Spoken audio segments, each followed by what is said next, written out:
लगभग 30 साल हो चुकी थी। वो एक स्कूल में टीचर की जॉब करती थी। अंजलि के घर में उसकी माँ के अलावा उसका छोटा भाई और भाभी भी रहा करते थे। 30 साल की उम्र होने के बाद भी अंजलि की अब तक शादी नहीं हुई थी। इस बात को लेकर अंजलि की माँ रुक्मिणी देवी काफी परेशान रहा करती थी। माँ, मैं स्कूल जा रही हूँ, जरा मेरा टिफिन तो दे दीजिए। अब क्या पूरी जिंदगी मैं तुझे टिफिन बनाकर देती रहूंगी? अरे कुछ सोचा भी अपने बारे में या बस ऐसे ही? क्या माँ, सुबह सुबह फिर वही बातें लेकर बैठ गई। माँ गलत क्या कह रही है अंजलि दीदी, इतनी उम्र हो चुकी है आपकी, माँ कब तक आपकी सेवा करती रहेंगी? भाभी, मैंने माँ को कब कहा कि मेरी सेवा करो? वैसे भी अपना टिफिन मैं खुद तैयार कर लेती हूँ, बस टेबल से उठाकर देने को ही तो कहा था। वैसे अंजलि दीदी, देखा जाए तो टिफिन उठाकर देने की उम्र तो आपकी है। आपका अपना घर परिवार बच्चे होते तो ये जिम्मेदारी आज आप पूरी कर रही होती।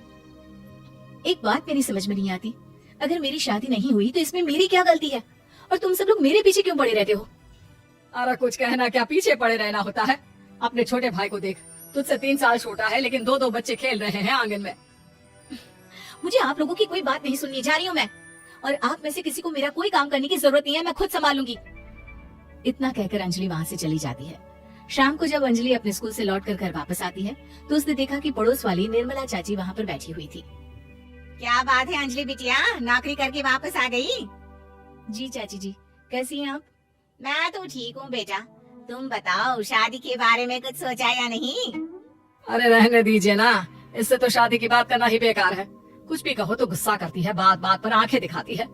माँ, आप ऐसा क्यों कह रही हैं? मैंने कब आप पर गुस्सा किया? अरे अंजलि बेटा, तुम्हारी माँ ठीक ही तो कहती है, 30 की होने आई हो, अब तुम्हें भी शादी वादी कर लेनी चाहिए। चाची जी, आप तो ऐसे कह रही हैं जैसे शादी करने से मैंने मना किया हो।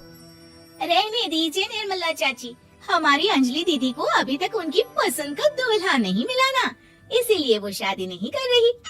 भाभी, ऐसी कोई बात नहीं है। अरे तो फिर क्या बात है, तुम्हारी माँ ने तुम्हारे लिए इतने रिश्ते ढूंढे लेकिन तुम्हें कोई पसंद ही नहीं आता। क्या है ना चाची जी, हमारी ननद रानी नौकरी जो करती है ऐसे ही थोड़ी ना किसी को पसंद कर लेंगी। अरे भाई, नौकरी का घमंड है तो बात अलग है, कोई और बात हो तो बताओ, कोई रास्ता निकाला जाए। नहीं नहीं चाची जी, कोई बात नहीं है, बस मुझे अभी तक अपनी पसंद का कोई मिला नहीं है। सुन लिया आपने, इस लड़की के तो पर निकल आए हैं और इतनी उम्र में अपनी पसंद का कोई मिलेगा भी नहीं इसे। माँ, आप मेरी शादी को लेकर हमेशा मुझे ताने क्यों मारती रहती हैं? अपनी माँ की बातें तो ताने लगती है। ताने हैं? बताओ मैंने कुछ गलत कहा क्या?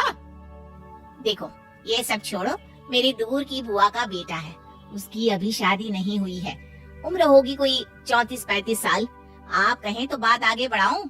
अरे हाँ हाँ, क्यों नहीं, ये भी कोई पूछने की बात है। अरे जल्दी से लड़की को यहाँ बुला लो। माँ, आप मुझसे पूछे बिना मेरी शादी की बात करने जा रही हैं, और मेरी उम्र 30 भी पूरी नहीं हुई है। निर्मला चाची कह रही है कि वो लड़का 35 साल का है। अंजलि दीदी, आपको क्या लगता है इस उम्र में कोई फिल्म का हीरो आएगा आपके लिए?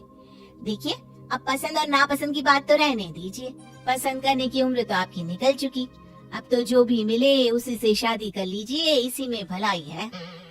तेरी भाभी बिल्कुल ठीक कह रही है, अब जैसा रिश्ता मिले उसके लिए हाँ कर देना ताकि हम भी गंगा नहाए।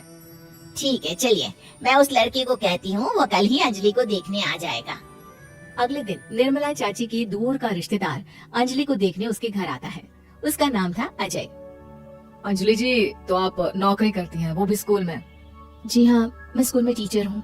हमारी बेटी बहुत होशियार है, अरे पढ़ने लिखने में इतनी होशियार है, इसीलिए तो इसकी नौकरी लगी है स्कूल में। हाँ हाँ ठीक है आंटी जी, जरा मुझे भी तो बात करने दीजिए आपकी बेटी से। जी पूछिए ना, क्या पूछना चाहते हैं? अंजलि मैडम, ये तो बताइए कि आपने अभी तक शादी क्यों नहीं की? बस ऐसे ही, कहीं कोई रिश्ता पसंद नहीं आया इसलिए। लेकिन क्या मैं आपसे पूछ सकती हूँ कि आपने शादी क्यों नहीं की? अंजलि, क्या कर रही हो तुम? लड़कियों को इस तरह की बातें नहीं शोभा देती। रहने दीजिए आंटी जी, आपकी बेटी काफी पढ़ी लिखी है, मैं उनके सवाल का जवाब दे ही देता हूँ। वो क्या है ना, मुझे भी अभी तक अपनी पसंद की कोई लड़की नहीं मिली। अच्छा अच्छा, कोई बात नहीं। वैसे आपकी तनख्वाह कितनी है, कितना कमा लेती है महीने का? जी यही कोई 25,000 महीने। बस 25,000? इतने से क्या होता है? इतने से तो आजकल घर भी नहीं चलता। आपके कहने का क्या मतलब है? अरे मैं तो ये सोच कर आया था कि नौकरी वाली लड़की है, आराम से 40,000 कमाती होगी। माफ कीजिएगा, आपका और मेरा रिश्ता नहीं हो सकता। जी कोई बात नहीं, मुझे भी आपके साथ शादी करने में कोई इंटरेस्ट नहीं है। अंजलि, किस तरह की बात कर रही हो? घर आए रिश्ते को ठुकरा रही हो तुम। दीदी, अब इस उम्र में आपको इतनी अकड़ नहीं दिखानी चाहिए। अच्छा खासा रिश्ता हाथ से निकल गया, कहीं ऐसा ना हो कि जिंदगी भर कुंवारी ही रह जाओ आप। कुछ दिन और ऐसे ही निकल जाते हैं और अंजलि की शादी कभी नहीं होती। अंजलि के परिवार वाले बिंदास उसे ताने मारते रहते हैं, लेकिन अंजलि एक बड़ी नौकरी की तैयारी करती है और उसमें सिलेक्ट होने के बाद अंजलि को एक बहुत बड़ी नौकरी मिल जाती है। अब तो दीदी के नखरे और भी ज्यादा बढ़ जाएंगे भाई। अब तो इतनी बड़ी नौकरी जो लगी है, अब इनकी शादी होने से रही। माँ, मुझे नौकरी के लिए दूसरे शहर जाना पड़ेगा। आप जानती हैं ये बहुत बड़ी जॉब है और इसमें पैसे भी बहुत ज्यादा मिलेंगे। अच्छा, कितने पैसे मिलेंगे बेटा? माँ, मुझे हर महीने 90,000 सैलरी मिलेगी। क्या? अरे वाह वाह, ये तो बहुत अच्छी बात है। लेकिन फायदा क्या? कितने भी पैसे मिले, शादी तो हुई नहीं ना तुम्हारी। अंजलि नौकरी करने के लिए दूसरे शहर में चली जाती है और जब कुछ महीनों के बाद वो वापस घर आती है तो उसे अपने पति के साथ देखकर उसके घर वाले हैरान रह जाते हैं। अरे अंजलि, तूने शादी कर ली और हमें बताया तक नहीं। और दामाद जी करते क्या है? इतनी बड़ी कार है उनकी। माँ, मैं आपको सब कुछ बताना चाहती थी, लेकिन आप सबकी ताने सुनकर बहुत दुखी हो गई थी और इसलिए मैंने अपनी पसंद से शादी कर ली। मेरे पति मेरे साथ ही ऑफिस में नौकरी करते हैं और बहुत बड़े अफसर हैं। और एक बात बताऊं माँ, आज मैं बहुत खुश हूँ।